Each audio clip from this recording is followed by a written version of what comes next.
Get ready. The action starts now. This is Halliburton Sports.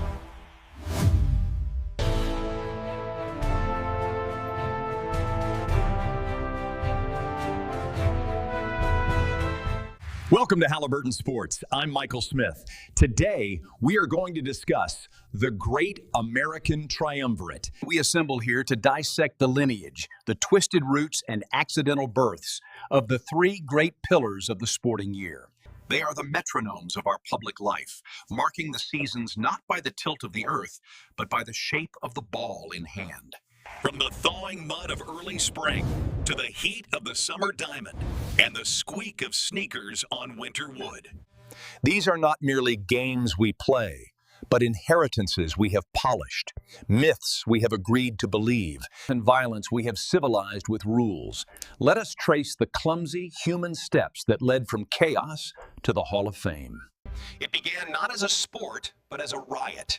In November of 1869, students from Rutgers and Princeton met, ostensibly to play a game of ball. There were 25 men on every side, a heaving mass of wool and aggression. They could not carry the ball, only bat it, looking more like a soccer match from hell than the gridiron chess we know today. It was a contest of brute displacement, ideally suited for the Ivy League elite who needed to bruise their knuckles. Enter the visionary, Walter Camp of Yale. He looked at the chaotic rugby scrum and saw the need for geometry and order. He gave us the line of scrimmage, separating the combatants like a trench. He invented the concept of the down, stopping the clock to reset the war. But order did not mean safety, for the engineers of violence were busy. They invented the flying wedge, a formation of pure kinetic malice.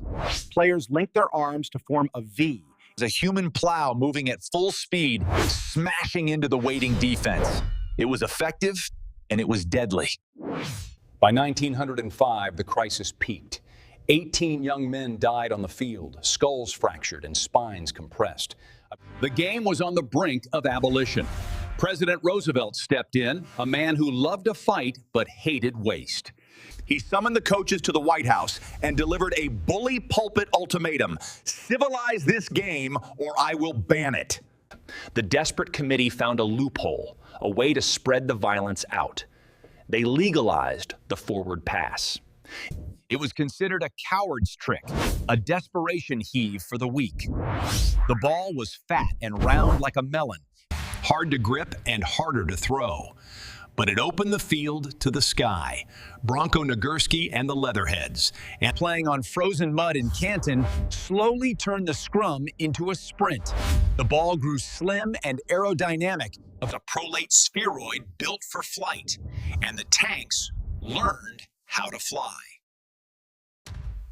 We must begin by dismissing a ghost. Abner Doubleday did not invent baseball. He was a West Point cadet at the time, likely worrying about his laundry, nowhere near the pasture of Cooperstown. But America loves a solitary genius, so he printed the legend and built the shrine. The truth is a slower urban evolution, born from the British game of rounders and the village pastime of town ball. The real father was Alexander Cartwright, a bank clerk with a mind for angles. He led the Knickerbockers in New York, and in 1845 wrote the code.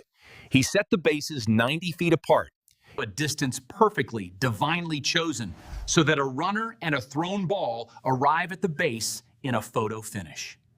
He also abolished the practice of plugging, which allowed fielders to record an out by throwing the hard ball at the runner. A civilized change, saving many ribs. The Cincinnati Red Stockings turned pro, showing their calves to the scandalous crowds. The same ball was used for the whole game, turning brown with tobacco juice and dirt, soft and mushy like a rotting fruit, and winning every game they played. But the game was gritty, dark, and small. This was the dead ball era, grim and tough. Ty Cobb sharpened his spikes with a file, sliding into bases with intent to maim, playing the game like a knife fight in dirt. Pitchers threw spitballs, grease balls, and mud. Then came the man who saved the show, George Herman Ruth, the Babe, the Titan.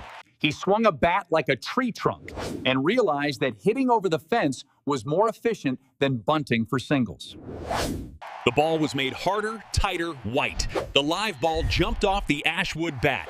Crowds flocked to see the majesty of the arc. The Black Sox scandal of 1919, where gamblers bought the World Series cheap, was washed away by the Sultan of Swat. And finally, in '47, the wall fell. Jackie Robinson walked onto the field, facing the spikes and the jeers and the hate, and with quiet dignity and flashing speed, made the national pastime truly national. Unlike the others, evolved over decades, this sport was born in a fortnight of stress. In 1891, in Springfield, Mass., the winter snow had trapped the boys inside. James Naismith, a teacher of gym, faced a class of rowdy, bored athletes. They were roughhousing, breaking the equipment, and driving the faculty to drink. The boss gave Naismith a simple task. Invent a game to tire them out, but make it safe so they don't die. Naismith remembered a childhood game, Duck on a Rock, involving lofted stones. He asked the janitor for 2 square boxes. The janitor shrugged, "I only have peach baskets." Fate hung them 10 feet off the ground, nailed to the balcony of the gym. He tossed a soccer ball to the mob and read them 13 simple rules. "No running with the ball," he said. "No tackling, no shoving, no punching." The first game was a disaster of grappling. The final score was 1-0. And here is the punchline of history. They did not cut the bottoms of the peach baskets. Every time a player sank a shot, the game would stop, the whistle blow, and the janitor would climb a ladder to fish the ball out of the woven wood. It took them 10 years to realize that a hole in the net would speed things up. Efficiency is a slow learner. The game spread fast through the YMCA. But the fans were close, too close to the court. They would reach out and trip the players or burn them with cigars as they ran by. So the owners built fences of chicken wire encircling the court in a metal cage. The players were known as cagers then, emerging from games with grid-like cuts, bloodied by the barrier meant to save them.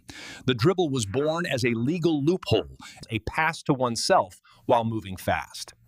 Then came the giants, Mikan and Russell, who proved that being 7 feet tall was a distinct advantage in a vertical game.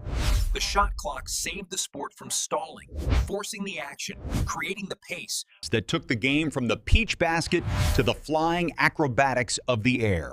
So there they stand, the American Three. One born of collision and the fear of death, reshaped by a president and a forward pass. One born of geometry and a bank clerk's mind, rescued from grit by a home run king. And one born of winter boredom and peaches, saved from the ladder by a hole in the net. They are distinct in rhythm and in rule, yet united by our obsession with the sphere. We watch them to see the history play out. To feel the echo of the flying wedge, the ghost of the dead ball flying low, and the memory of the janitor's climb. Every time the whistle blows for play. Thank you for joining us for Halliburton Sports. I'll leave you with a timeline.